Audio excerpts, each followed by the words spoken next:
ഈസീന കിച്ചണിലേക്ക് എല്ലാവർക്കും സ്വാഗതം. ഇന്ന് ഞാനിവിടെ ഉണ്ടാക്കിയിട്ടുള്ളത് ഒരു മയോണൈസ് ആണ്. അതെങ്ങനെ ഉണ്ടാക്കിയില്ലെന്ന് വീഡിയോ കണ്ടു നോക്കാം. മയോണൈസ് ഉണ്ടാക്കാനായിട്ട് 2 മുട്ട എടുത്തിട്ടുണ്ട്, ഒരു ബൗളില് സൺഫ്ലവർ ഓയിൽ എടുത്തിട്ടുണ്ട്, 4 വെളുത്തുള്ളി എടുത്തിട്ടുണ്ട്. ചെറുതായ കാരണം 4 എടുത്തത്, വലുതാണെങ്കിൽ 3 മതി. കുറച്ച് ഉപ്പ് എടുത്തിട്ടുണ്ട്. മിക്സിയുടെ ജാറിലേക്ക് ഒരു കോഴിമുട്ട പൊട്ടിച്ചൊഴിക്കുക. ഈ കോഴിമുട്ടയുടെ വെള്ളം മാത്രമാണ് എടുത്തിട്ടുള്ളൂ, അതിന്റെ ഉണ്ണി എടുത്തിട്ടില്ല. എടുത്തു വെച്ചാൽ വെളുത്തുള്ളി ഇട്ട് കൊടുക്കുക, ഒരു നുള്ളു ഉപ്പിട്ട് കൊടുക്കുക, ഉപ്പ് കൂടണ്ട.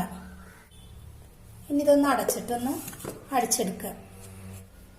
ഇത് അടിച്ചെടുക്കുമ്പോൾ ഇങ്ങനെ ഒന്ന് കറക്കിയെടുത്താൽ മതി. ഇനി ഇതിലേക്ക് 1 ടീസ്പൂണ് സൊർക്ക് ഒഴിച്ചു കൊടുക്കുക. ഇനി ഒന്ന് അടച്ചു വെച്ചിട്ട് ഒന്നും കൂടി അടിച്ചെടുക്കുക. അടിച്ചതൊന്ന് നോക്കി നോക്കാം. വെളുത്തുള്ളിയൊക്കെ നന്നായിട്ട് അടിച്ചെടുത്തിട്ടുണ്ട്. ഇനി ഓയില് കുറേശ്ശെയായിട്ട് ഒന്ന് അടിച്ചെടുക്കുക, കൂടുതലായിട്ട് ഒഴിക്കരുത്. ഇനി വീണ്ടും കുറച്ചും കൂടി ഒഴിച്ചു കൊടുക്കുക. ഇനി വീണ്ടും ഇതുപോലെ തന്നെ അടിച്ചെടുക്കുക. അടിച്ചെടുത്തിട്ടുണ്ട്. കുറേശ്ശെ ഒരു ലൂസ് ഉണ്ട്. ഒന്നും കൂടി കുറച്ച് ഓയിലും കൂടി ഒഴിച്ചിട്ട് ഒന്നും കൂടി അടിച്ചെടുക്കുക.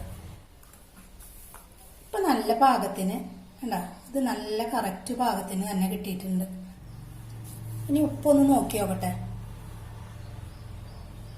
നല്ല പാകമാണ്. അപ്പോൾ നമ്മുടെ മയോണൈസ് റെഡി ആയിട്ടുണ്ട്. ഇപ്പോൾ മയോണൈസ് നല്ല പാകത്തിന് തന്നെ കിട്ടിയിട്ടുണ്ട്. കൂടുതൽ കട്ടി വേണമെങ്കിൽ കുറച്ചും കൂടി ഓയിൽ ഒഴിച്ചിട്ട് അടിച്ചെടുത്താൽ മതി.